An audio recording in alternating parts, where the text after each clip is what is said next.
Dans cette vidéo, nous allons voir comment saisir les plateformes dans un projet d'assainissement. Alors là, nous sommes dans la phase où globalement les différents éléments constitutifs de notre projet ont été importés dans le module DAO. Le terrain a été tracé dans le module terrain. Et puis on a pu contrôler les différents éléments, visualiser ça sur la vue 3D. Globalement, tous les éléments préparatoires ont été réalisés. La première étape de la partie dessin des plateformes va constituer à ouvrir le module plateforme. Voilà, surface projet, ici. Le module s'ouvre, et on voit qu'il y a un certain nombre d'éléments qui sont déjà dessinés dans notre module plateforme. On va juste analyser le gestionnaire des calques pour regarder ce qui est déjà présent. Dans le gestionnaire des calques, on regarde, et on constate qu'il y a un certain nombre d'éléments qui viennent de surface projet, qui ont été automatiquement importés dans le module plateforme. Surface projet. Et puis on a des éléments du terrain qui ont aussi été indiqués. Voilà, on a les points du terrain, on a les triangles, les lignes d'arête, le décapage qui a aussi été mis. On peut décider par exemple d'en éteindre certains. Je vais éteindre par exemple décapage et courbe de niveau, voilà, de manière à pouvoir travailler de manière plus tranquille, voilà, moins gêné. Voilà. Donc là j'ai plus que l'ensemble de mes triangles et mes points qui a été dessiné. L'étape suivante, ça va être d'envoyer dans le module Surface Projet les éléments de notre projet qui nous intéressent. Donc je vais aller dans DAO ici. Et puis je vais regarder ce qui va a priori devoir être envoyé dans Surface Terrain. On voit que le projet lui-même, évidemment, c'est important. Je n'ai pas forcément besoin d'envoyer le PDF qui est là. Et donc je vais me limiter à la partie projet elle-même, puisque j'ai déjà le terrain là-bas. Donc dans Surface Projet, ici, dans le gestionnaire des calques, je peux, par exemple, envoyer la partie des WG, ici, qui constitue notre projet. Je l'envoie ici. Et normalement, je récupère tous ces différents éléments. Voilà, tout va bien, j'ai récupéré tout ça. La première étape, ça va donc être, une fois qu'on a fait tout ça, de dessiner, par exemple, la surface, la plateforme du bâtiment lui-même. Donc pour ça, je vais aller donc dans la partie modélisée de notre partie surface projet. Et je vais sélectionner ici, surface projet, ici. Mensura me demande de rentrer des points. Donc c'est parti, je rentre mes premiers points. Attention à ne pas se tromper quand on les rentre ici. Il me demande de saisir une altitude, ici. L'altitude, c'est 86,20, donc je vais rentrer 86,20. Ici. Et ça y est, j'ai mon premier point. On voit automatiquement que Mensura m'a indiqué l'altitude. Et puis, ma foi, j'ai plus qu'à continuer ici sur les différents éléments. Chaque fois que je rajoute un point, Mensura va me poser la question de l'altitude à laquelle je veux l'implanter. Par défaut, il me laisse la dernière saisie. En clic droit ici, je vois que je peux récupérer aussi plein d'autres manières d'accrocher. Je peux utiliser donc le Z précédent, ce qu'il me propose là. Le Z du terrain naturel, un delta Z par rapport au Z précédent, une pente que je peux indiquer, une pente par rapport à un point donné, ou interpoler entre deux points. C'est-à-dire que je vais lui dire d'interpoler entre ce point-là et peut-être le point suivant, voilà, par exemple. Moi, je suis très content avec mon 86.2, hein, donc je le garde là, ici, qui m'indique qu'il y a une pente de 0% ici. Et puis, ma foi, je continue d'insérer mes différents points.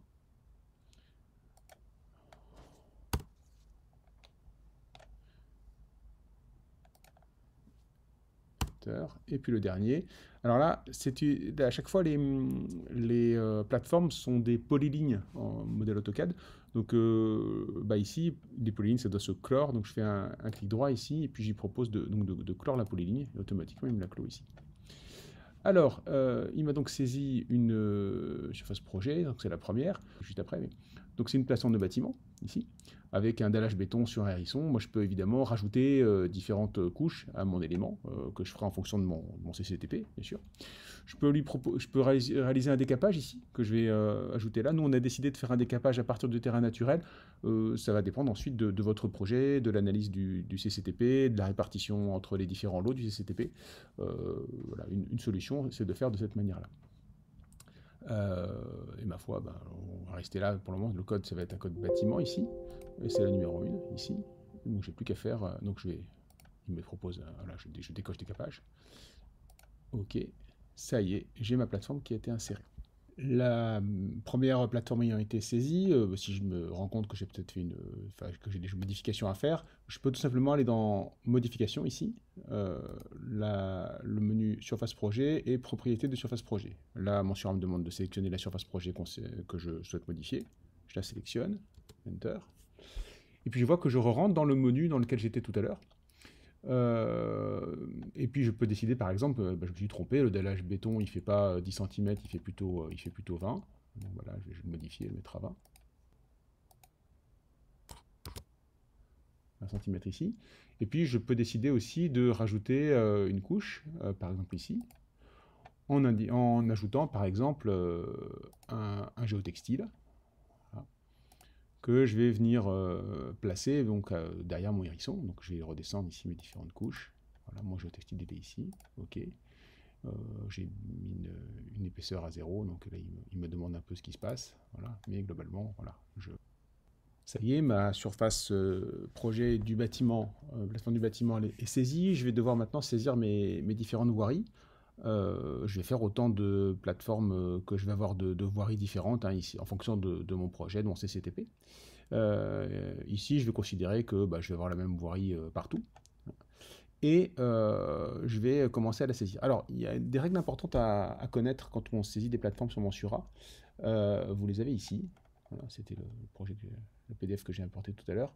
Il faut savoir que quand on saisit plusieurs surfaces de projet, première chose, interdiction d'avoir deux surfaces projet qui se superposent. Sinon, on va avoir des manipulations qui vont être refusées. De la même manière, je ne peux pas avoir une surface projet qui entoure entièrement une autre surface projet. Voilà. Donc, même remarque, je ne peux pas avoir une surface projet qui est close avec un vide à l'intérieur. Ce qui veut dire que quand je vais avoir cette configuration-là, qui est finalement assez courante, hein, d'une première surface projet qui peut être ou des espaces verts ou un bâtiment, par exemple, hein, qui est entouré par une voirie, par exemple, mais je vais devoir séparer ma voirie en plusieurs surfaces projets, de manière à ce que ça soit jamais clos. Donc une première surface projet qui est ici, voilà, par exemple, une deuxième surface projet qui fait l'autre moitié de ma voirie, et puis une surface projet intérieure qui va être mon bâtiment, mon espace vert, ou alors qui va rester vide si on reste sur le terrain naturel. Voilà. Une fois qu'on a ces règles-là, il faudra faire attention à bien les respecter. Dans notre cas précis ici, on n'a pas tellement de soucis parce que en fait, voilà, notre bâtiment ici, il n'est pas inséré dans notre voirie. Au moment des espaces verts, en revanche, ça va être un peu plus compliqué, donc il faudra réfléchir aux espaces verts de manière à ce qu'il n'y ait pas cette problématique-là. Voilà. Autre point important, il faut, quand on saisit deux surfaces projets qui se touchent, il va falloir que les deux surfaces projets soient liées, ou alors que ce soit exactement le même point.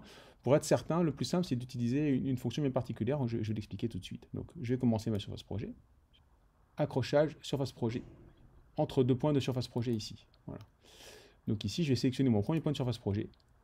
Et puis, je vais me dire que je vais rester sur la surface projet, à la limite de la surface projet, toute cette longueur-là ici. Donc ici, je vais sélectionner le deuxième point de surface projet ici. Stock, ici. Et puis là, mon Monsura me dit, tu veux passer par en haut ou par en bas. Moi, je vais passer par en haut, ici. Ici. Et puis, il me demande de saisir. Donc là, ici, on est accroché exactement aligné dessus. Je vais pouvoir ensuite venir mettre des décalages en Z si j'en ai besoin. Et puis je vais continuer à faire mes différents points. Hop, ici. Et là, voilà, je me retrouve avec cette problématique de quel va être le Z que je vais rentrer. Il y a plusieurs logiques où j'ai déjà réfléchi à mon projet, je sais déjà comment je vais organiser mes pentes. Si je ne sais pas trop, on peut prendre dans un premier temps l'optique de garder le même Z ici que le Z précédent, et puis de traiter dans un deuxième temps les pentes de mon projet. Si je garde le même.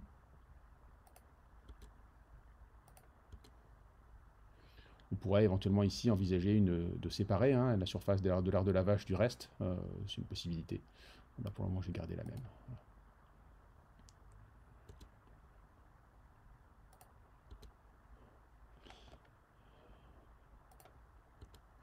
Alors ici, j'arrive à un arrondi qu'il va falloir saisir. Donc pour ça, je vais faire un clic droit, toujours, hein, et puis proposer de réaliser un arc ici, par exemple avec fin et direction, ici. Voilà. Je vais sélectionner la fin ici. Et puis, donc toujours 86.2. Voilà. Puis il me propose de choisir une direction. Alors là, c'est la direction. Alors attends, je suis obligé d'avoir un certain sens. Hein. Je vais aller chercher peut-être une perpendiculaire là-bas. Bon, ça m'a l'air de bien marcher, ça. Oui, perpendiculaire, donc c'est bon. Voilà, ça y est, j'ai. Clic droit, parce que maintenant, je vais continuer, mais toujours en segment, ce coup-ci. Hein, voilà. Donc, il faut que je sorte de ma fonction. Et puis là, j'arrive à un autre endroit qui est un peu caractéristique. A priori, ici, là. Hop, je me retrouve avec un Z qui, a priori, devrait être, là, pour le coup, le Z du terrain naturel, parce que je sais que je suis en train de sortir de mon projet. Donc, ZTN, ici. Celui-là, même chose, ZTN. Et puis, ma foi, je vais continuer. Il faut que je cherche l'arrondi ici, ça a l'air d'être celui-là. Et puis là, je vais retrouver à un Z qui peut être 86.2 par exemple, hein, puisque c'était celui que j'avais pris au départ.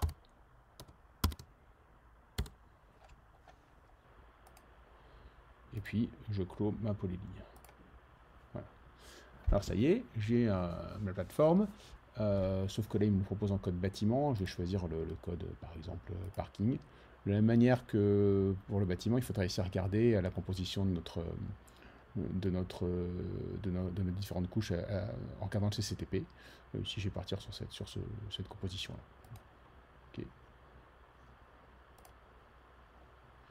Et ici, c'est parti. J'ai ma plateforme qui est saisie ici et je vais pouvoir continuer à travailler dessus. Une fois les plateformes saisies, on va pouvoir par exemple commencer à paramétrer les problématiques de déblai-remblai. Alors pour ça, on a plusieurs manières de faire. Toujours le clic droit qui est toujours pratique sur Monsura pour saisir les pentes de talus. Cette option-là, on va la retrouver dans Préférences ici, avec les talus qui seront ici aussi. Voilà.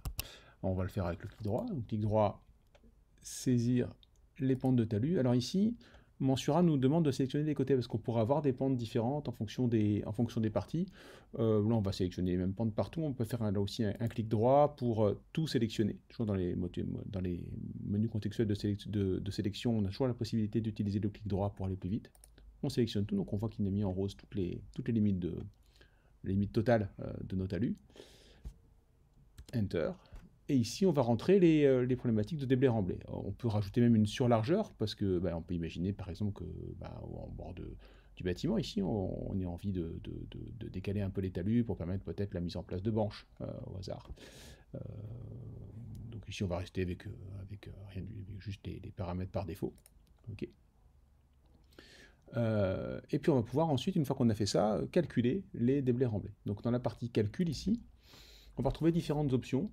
Donc les déblais-remblais avec le projet plus les talus. On peut choisir quelle surface projet on souhaite affecter on souhaite calculer les talus. On peut calculer par rapport au talus fini ou par rapport aux talus donc, entre la partie finie de notre plateforme et le terrain naturel ou la partie décaissée de la plateforme.